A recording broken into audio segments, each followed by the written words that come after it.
Doctor ortho Ayurvedic oil and capsule. अब दर्द भी घुटने टेकेगा। सीएम साई की अध्यक्षता में छत्तीसगढ़ कैबिनेट बैठक में लिए गए 9 बड़े फैसले। प्रदेश में नारकोटिक्स टास्क फोर्स और स्पेशल ऑपरेशन ग्रुप का गठन। फ्लाइट ट्रेनिंग ऑर्गेनाइजेशन से युवाओं को मिलेगा रोजगार और नवा रायपुर में बहुमंजिला कार्यालय भवन के निर्माण को मिली मंजूरी। 7 फरवरी को अमित शाह करेंगे छत्तीसगढ़ दौरा। रायपुर में नक्सलवाद मुद्दे पर करेंगे हाई लेवल बैठक। सीएम साई और गृह मंत्री विजय शर्मा भी बैठक में होंगे शामिल। डीजीपी आईजी समेत सभी वरिष्ठ अधिकारी भी बैठक में रहेंगे मौजूद। बाद में मना जीएमएम का 54वां स्थापना दिवस। बतौर मुख्य अतिथि झारखंड के मुख्यमंत्री हेमंत सोरेन ने जीएमएम का झंडा फहराया। सीएम ने स्वास्थ्य और शिक्षा के क्षेत्र में कार्यों का किया उल्लेख।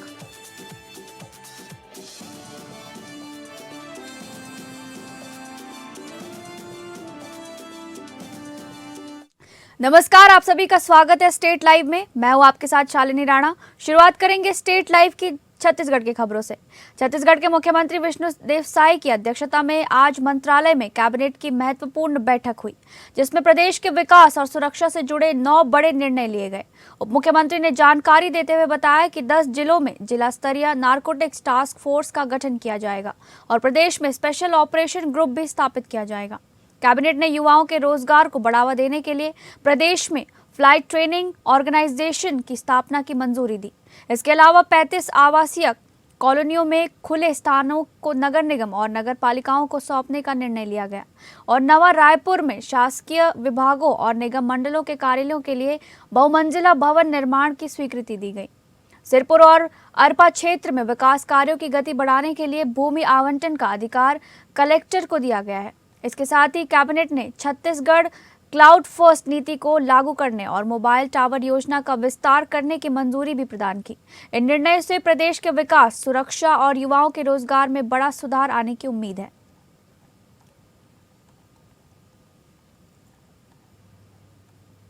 कैबिनेट की बैठक मुख्यमंत्री माननीय विष्णुदेव साई जी की अध्यक्षता में आहूत की गई।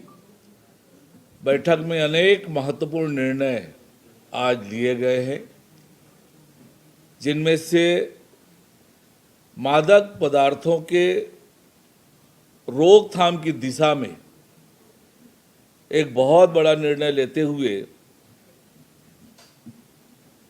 प्रदेश के 10 जिलों में जिला स्तरीय एंटी नारकोटिक्स टास्क फोर्स के गठन हेतु वित्तीय वर्ष 2025-26 के मुख्य बजट में प्रावधानित 100 नवीन पदों की स्वीकृति प्रदान की गई, जिसमें रायपुर, महासमुंद, बिलासपुर, दुर्ग, बस्तर, सरगुजा, कबीरधाम, जसपुर, राजनांदगांव एवं कोरबा जिला शामिल है।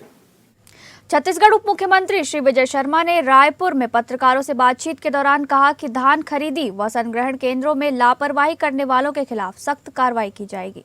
उन्होंने स्पष्ट किया कि सरकार निर्धारित मूल्य पर वास्तविक किसानों से धान खरीदी के लिए पूरी तरह प्रतिबद्ध है और इसके लिए ऑनलाइन प्रणाली अपनाकर पारदर्शिता और जवाबदेही सुनिश्चित की जा रही है।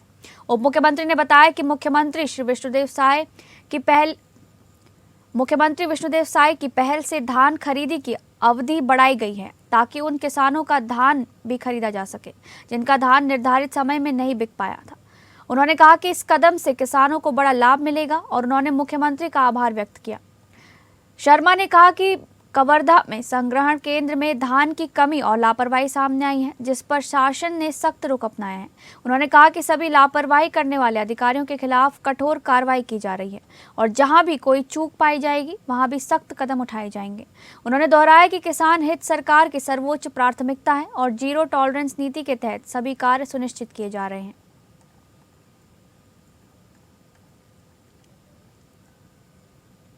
मैं फिर से एक बार कहना चाहता हूं कि कांग्रेस का जनता के साथ कोई लेन देन नहीं है। अपने मसलों पर वो आगे रहती है, अपने मसलों पर सोचते रहती है। किसानों के धान की खरीदी के संदर्भ में मुख्यमंत्री जी संवेदनशील हैं। किसी किसान को कोई परेशानी नहीं होगी, इसको माननीय मुख्यमंत्री जी ने स्पष्ट निर्देश कर दिया। 7 फरवरी को केंद्रीय गृह मंत्री अमित शाह छत्तीसगढ़ का दौरा करेंगे। इस दौरान वे नक्सलवाद को लेकर हाई लेवल बैठक करेंगे, जिसमें प्रदेश में सुरक्षा और विकास से जुड़े अहम मुद्दों पर चर्चा की जाएगी। बैठक में 31 मार्च तक निर्धारित डेडलाइन पर भी विचार होगा। बैठक में मुख्यमंत्री विष्णुदेव साय और गृह मंत्री विजय शर्मा के अलावा प्रदेश के डीजीपी, आईजी और तमाम वरिष्ठ अधिकारी भी मौजूद रहेंगे। बैठक का मुख्य फोकस नक्सल प्रभावित क्षेत्रों में सुरक्षा और प्रशासनिक गतिविधियों की समीक्षा पर होगा। अमित शाह छत्तीसगढ़ के बस्तर में आयोजित पंडुम कार्यक्रम में भी हिस्सा लेंगे। इस कार्यक्रम के माध्यम से वे स्थानीय विकास योजनाओं और सामाजिक पहलुओं पर चर्चा करेंगे और अधिकारियों के साथ रणनीति तय करेंगे।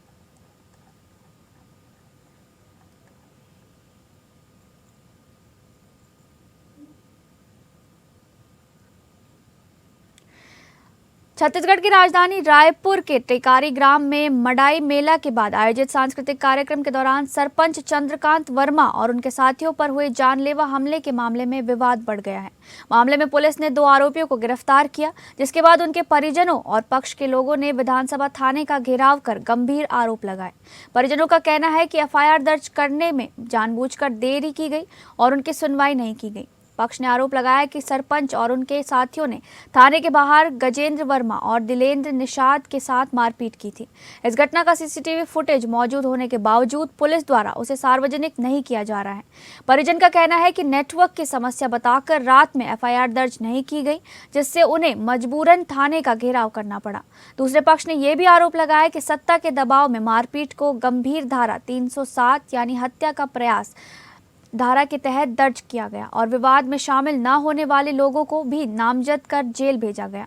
उनका कहना है कि झड़प की शुरुआत सरपंच द्वारा बुलाए गए लोगों ने की थी और थाने के सामने हुई पूरी घटना का सीसीटीवी फुटेज वास्तविक स्थिति स्पष्ट करता है। इसके बावजूद दबाव में एक तरफा कार्रवाई की जा रही है।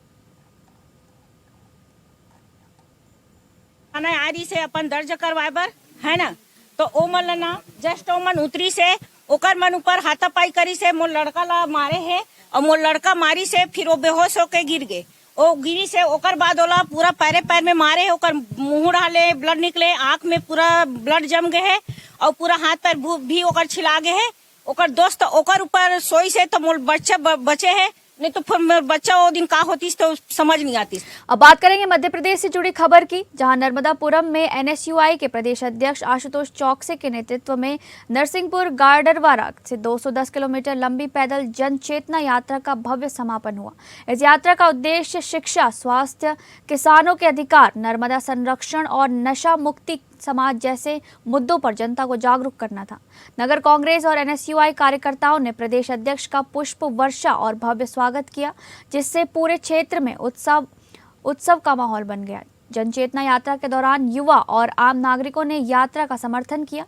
यात्रा मार्ग में प्रमुख चौकों और सड़कों से होकर यात्रा निकाली गई और जनता ने अपने मुद्दे यात्रा में शामिल नेताओं के सामने रखे। आशुतोष चौकसे ने महात्मा गांधी की प्रतिमा पर माल्यार्पण कर संगठन की एकता और कांग्रेस की विचारधारा का संदेश दिया।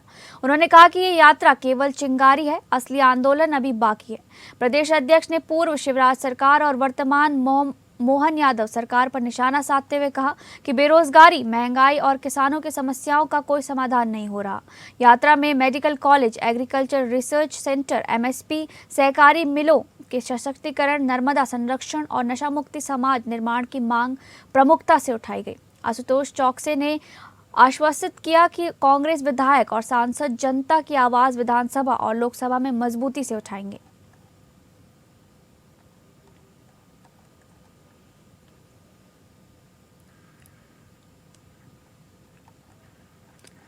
अब बात करेंगे झारखंड से जुड़ी खबरों की, जहां धनबाद में झारखंड मुक्ति मोर्चा का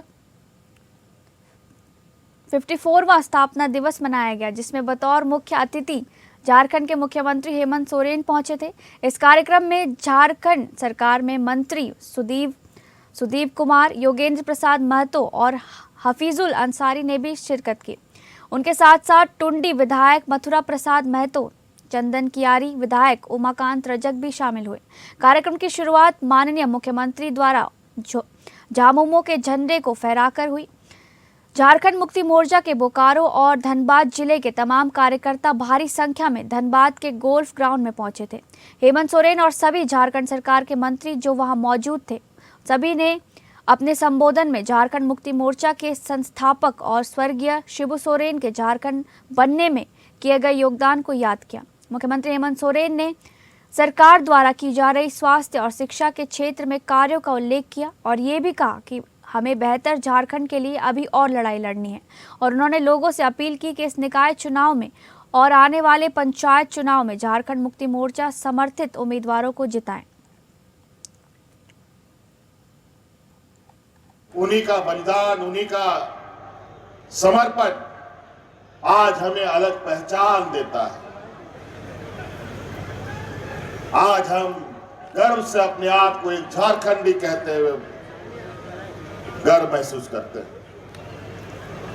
और तो और हम लोग यहाँ मूलवासी आदिवासी जो लोग हैं वो तो गर्व महसूस करते ही, आए बगाए बाहर से भी जो लोग यहाँ आए हैं वो भी आज अपने को झारखंडी कहने से नहीं। धनबाद में झारखंड मुक्ति मोर्चा का 54वां स्थापना दिवस मनाया गया। यहाँ पर इसमें एज ए मुख्य अतिथि पहुंचे झारखंड के मुख्यमंत्री और उनके साथ साथ यहाँ पर झारखंड सरकार के मंत्रीगण भी पहुंचे थे, जैसे सुदीप कुमार सोनू, युवा और खेल मंत्री योगेंद्र प्रसाद महतो, मद्य निषेध मंत्री, चंदन क्यारी के विधायक उमाकांत रजक और तमाम झारखंड के कार्यकर्ता यहाँ पहुंचे थे। सभी नेताओं ने और मुख्यमंत्री ने शिबू सोरेन को याद करते हुए उनके स्ट्रगल को याद किया, कैसे उन्होंने झारखंड को बनाया उसके बारे में बात की और झारखंड की क्या दशा और दिशा बनाने के लिए कितना और हमें स्ट्रगल करना पड़ेगा और कितनी लड़ाइयाँ लड़नी पड़ेंगी उसके बारे में बात की।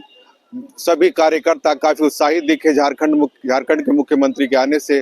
खैर, लेकिन जब कार्यक्रम खत्म हुआ, मीडिया से बात करने की बात हुई, तब कि कोई मंत्री चाहे कोई मुख्यमंत्री से बात नहीं हो पाई है। लेकिन यहाँ लोगों का जो जमावड़ा आया हुआ था, जिस तरह से मुख्यमंत्री ने झारखंड प्रदेश की उन्नति के लिए अपने विचारों को रखा, ये काफी सराहनीय था। उन्होंने नगर निकाय चुनाव में भी जनता से अपील की कि वह हमारा साथ दे। हालांकि ये चुनाव दलीय आधार पर नहीं हो रहा है, तभी भी मुख्यमंत्री का साफ साफ इशारा था कि झारखंड मुक्ति मोर्चा से समर्थित उम्मीदवारों को वह अपना समर्थन दे। धनबाद से एपीएन न्यूज के लिए चंदन सिंह। बोकारो जिला के गोमिया प्रखंड में बड़की पुन्नू गांव में अहले सुबह हाथियों का तांडव देखने को मिला। हाथियों ने घर में सो रहे 3 लोगों को बाहर खींच कुचल कर मार डाला। मृतकों में 2 महिला और 1 पुरुष है। वहीं एक महिला घायल है, जिसे इलाज के लिए अस्पताल भेज दिया गया है। वहीं लगातार हो रही मौत की घटनाओं को लेकर विभाग के प्रति ग्रामीणों में भारी आक्रोश है और बचाव के लिए संसाधनों की मांग कर रहे हैं। जंगली हाथियों के द्वारा बड़की पुन्नू पंचायत के 3 ग्रामीण को बुरी तरह से मार दिया गया और 1 को घायल किया गया है। घर से निकाल कर रात में सोने का समय है, वो लोग सो रहे थे और हाथियों के द्वारा जब मतलब खींच खाच के निकाल के मार दिया गया। और ये घटना आसपास के क्षेत्रों में 2 महीना 3 महीना पहले से हो रहा है और हाथियों का यहाँ पर आवागमन सालों भर से होता आ रहा है। लेकिन कुछ ही दिनों से घटना ये जो हाथियों के द्वारा मारा जा रहा है ये हो रहा है। क्या चाहते यही है कि अब चाहते क्या है कि सरकार ने तो बांध दिया है कि हाथी के द्वारा मौत पाओ और 4 लाख रुपया इनाम पाओ, ये नहीं चलेगा।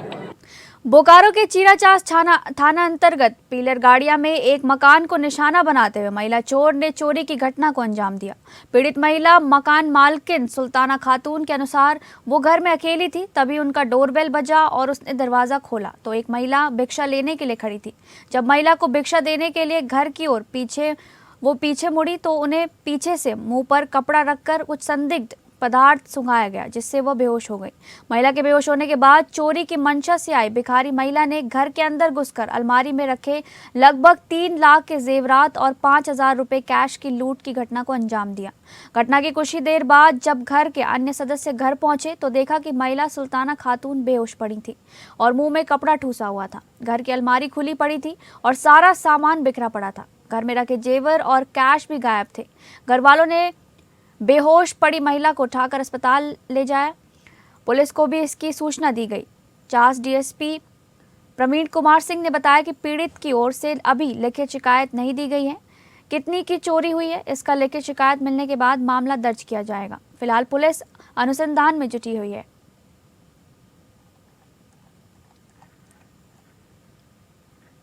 हंटरगंज चतरा डोभी मुख्य मार्ग पर सड़क सुरक्षा की पोल खुल गई। बोर्ड परीक्षा देने निकले स्कूली छात्र ओवरलोड वाहन में ठूसे गए थे। कई छात्र वाहन की छत पर बैठे और पीछे लटक कर जान जोखिम में डालते वीडियो में देखा जा सकता है। सड़क सुरक्षा पखवाड़ा चलने के बावजूद पुलिस, परिवहन और शिक्षा विभाग की ओर घोर लापरवाही सामने आई है। वीडियो ने साबित कर दिया कि बिना डर वाहन चालक खुलेआम यातायात नियम तोड़ रहे हैं और जिम्मेदार विभाग मौन दर्शक बने हुए हैं। जिला परिवहन पदाधिकारी महेश्वरी प्रसाद यादव ने मामले में कार्रवाई का आश्वासन दिया है, लेकिन सवाल वही है, कार्रवाई हादसे से पहले होगी या बाद में।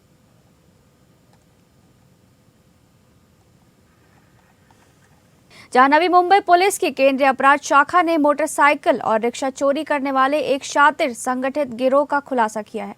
इस कार्रवाई में लगभग 40 लाख रुपए मूल्य के 26 चोरी किए गए वाहन बरामद किए गए और 23 अलग अलग चोरी के मामलों का पर्दाफाश हुआ। इस सफलता से स्थानीय क्षेत्र में सुरक्षा और नागरिकों की सुरक्षा बढ़ाने में मदद मिली है। खारगर पुलिस स्टेशन में दर्ज अपराधों की समांतर जांच के दौरान सीसीटीवी फुटेज और तकनीकी विश्लेषण के आधार पर आरोपियों के डोंबिवली के कोलेगांव इलाके में होने का पता। इसके बाद नेवाली फाटा, कोलेगांव और डोंबिवली पूर्व क्षेत्र में जाल बिछाकर 4 आरोपियों को गिरफ्तार किया गया। आरोपी 28 जनवरी 2026 को हिरासत में लिए गए और उन्हें 6 फरवरी 2026 तक पुलिस हिरासत में रखा गया। जांच में सामने आया कि गिरोह सोशल मीडिया पर चोरी के वाहन देखकर ही चोरी करता था। आरोपी संतोष लक्ष्मण डोले और उसके साथियों ने चोरी किए गए वाहनों पर अपने नाम की नंबर प्लेट लगाकर उन्हें बेच दिया। पुलिस ने इस गिरोह से कुल 26 वाहन जब्त किए, जिनमें 18 मोटरसाइकिल और 5 रिक्शा शामिल हैं।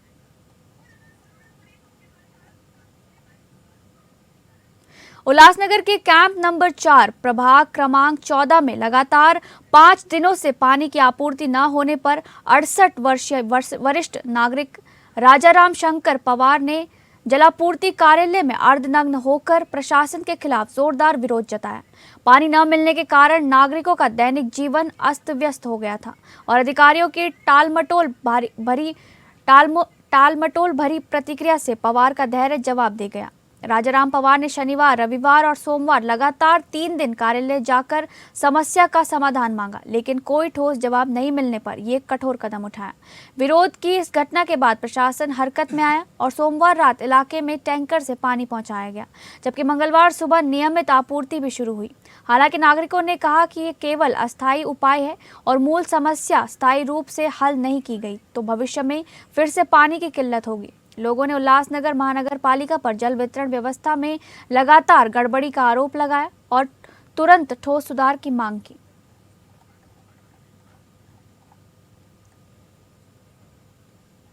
अब बात करेंगे पंजाब से जुड़ी खबरों की। श्री दरबार साहिब में सिक्योरिटी सर्विल दल के सेवकों की यूनिफॉर्म में महत्वपूर्ण बदलाव किया गया है। अब सेवक पीले और गहरे नीले रंग की 2 अलग अलग यूनिफॉर्म में सेवा देंगे। हर सेवक हफ्ते में 2 दिन बारी बारी से ये यूनिफॉर्म पहनेंगे ताकि सेवा का अनुशासन और पहचान स्पष्ट बनी रहे। नई यूनिफॉर्म में अगर कपड़ा पीला है तो पगड़ी नीली होगी और अगर कपड़ा नीला है तो पगड़ी पीली होगी। यूनिफॉर्म के दोनों कंधों पर खंड अंकित है, जबकि छाती पर श्री दरबार साहिब श्री अमृतसर लिखा हुआ है। इसके साथ सेवकों को सफ़ेद हजूरिया और खंडा के डिज़ाइन वाली बेल्ट भी दी जाएगी, जो कमर और पगड़ी को सजाने में इस्तेमाल होगी। ये बदलाव सेवकों के रूप रंग को दार्शनिक और अनुशासित बनाएगा, जिससे श्री दरबार साहिब की गरिमा और शान बढ़ेगी। प्रशासन का कहना है कि जिन सेवकों को अब यूनिफॉर्म नहीं मिली है, उन्हें जल्द ही प्रदान कर दी जाएगी ताकि सभी सेवक नए अंदाज में सेवा में शामिल हो सकें।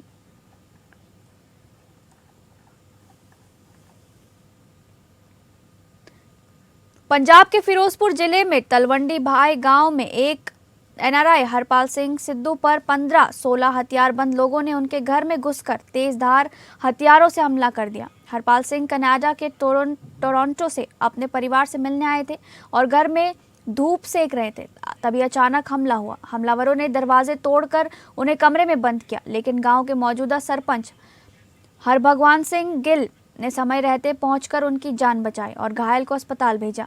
पुलिस ने 3 नामजद और 10-12 अज्ञात हमलावरों के खिलाफ मामला दर्ज कर कार्रवाई शुरू कर दी है। थाना तलवंडी भाई के एसएचओ जसविंदर सिंह बराड़ ने बताया कि बाकी आरोपियों की पहचान कर जल्द गिरफ्तारी की जाएगी। हमले में घायल हुए एनआरआई का इलाज अस्पताल में किया गया, लेकिन सरपंच ने कहा कि डॉक्टर की रिपोर्ट में गलतियां होने से मामले की गंभीरता और बढ़ गई है। घटना के बाद गांव में हड़कंप मच गया और सुरक्षा व्यवस्था पर सवाल उठे। सरपंच ने हमलावरों को शराब के नशे में बताया और कहा कि सरकार अच्छा काम कर रही है, लेकिन मरीजों के साथ गलत व्यवहार करने वाले डॉक्टरों पर भी सख्त कार्रवाई होनी चाहिए। मामले की जाँच पुलिस द्वारा लगातार जारी है।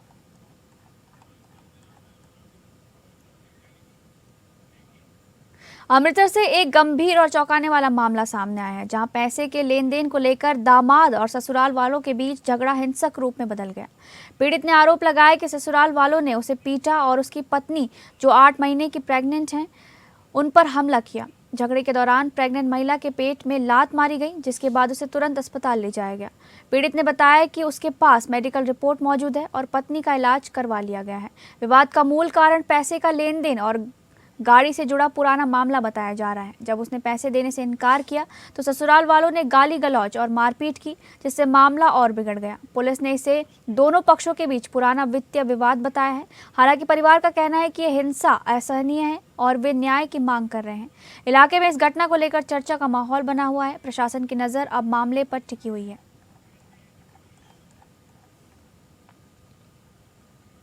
अमृतसर में ड्रग्स के खिलाफ आवाज उठाने वाला एक युवक नशे में धुत कुछ ड्रग तस्करों का वीडियो बनाने के प्रयास में हमले का शिकार हो गया। रास्ते में उसे रोककर बेरहमी से पीटा गया, जिससे युवक की हालत गंभीर बनी हुई है। इस वारदात ने इलाके में लोगों को झकझोर दिया है।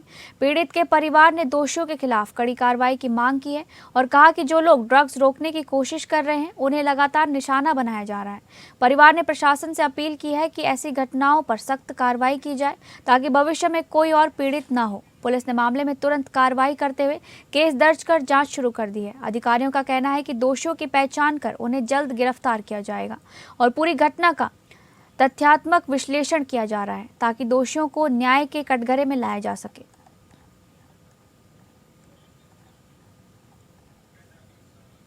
फिलहाल स्टेट लाइव में बस इतना ही। नमस्कार।